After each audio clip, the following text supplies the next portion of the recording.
আসসালামু আলাইকুম। এই মুহূর্তে যে মেয়েটিকে আপনারা দেখতে পাচ্ছেন ওর নাম জামিলা খাতুন। ওর বাড়ি পাবনা জেলার ভাঙ্গুড়া উপজেলার বেতুয়ান গ্রামে।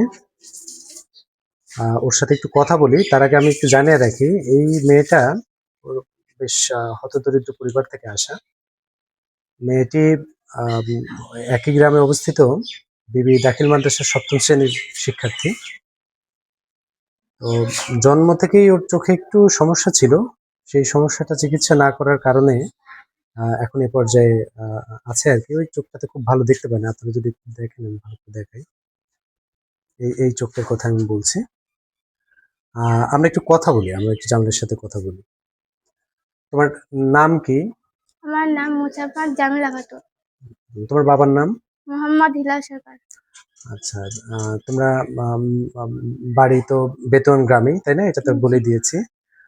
আচ্ছা। তোমরা ভাই-বোন কতজন? আমরা ৩ বোন ১ ভাই।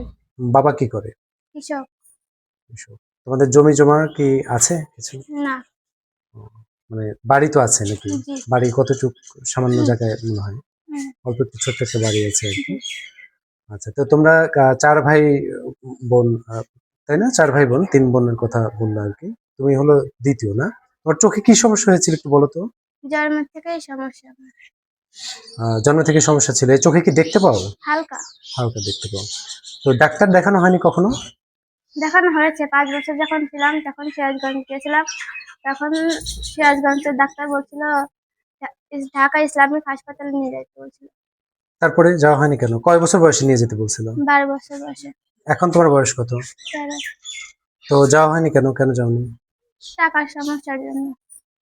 তোমার বাবা কি দিনমজুরের কাজ করে? জি।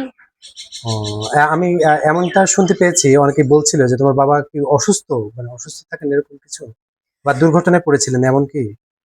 জি। কি হয়েছিল বলো তো? একদিন বৃষ্টির দিন আব্বু হলো গাছে উঠছিল, তো তার ফলে গাছ থেকে পিছলা পড়ে গেছিল অনেক দূর থেকে। তারপরে ডাক্তারের কাছে নিয়ে গেছিল, তার মাথায় সমস্যা আছে। ও, আচ্ছা আচ্ছা, তার মানে ও অসুস্থ থাকেন আর কি। আর তো আচ্ছা, আর এখানে তুমি তাহলে ক্লাস 7-এ পড়ো, তাই না? জি। কি হতে চাও ভবিষ্যতে? এখনো ঠিক করো নাই? না।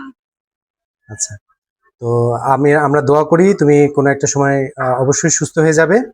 যখন সুস্থ হয়ে যাবে তখন তোমার ঠিক যেটা হতে মন চায়, যা হতে মন চায়, আল্লাহ যেন তোমাকে সেই আহ, জায়গায় পৌঁছানোর মতো ক্ষমতা দেয়। তোমার জন্য সেই দোয়া আমরা করছি। দর্শক, এতক্ষণ যারা আমাদের ভিডিওটা দেখেছেন সবাইকে ধন্যবাদ।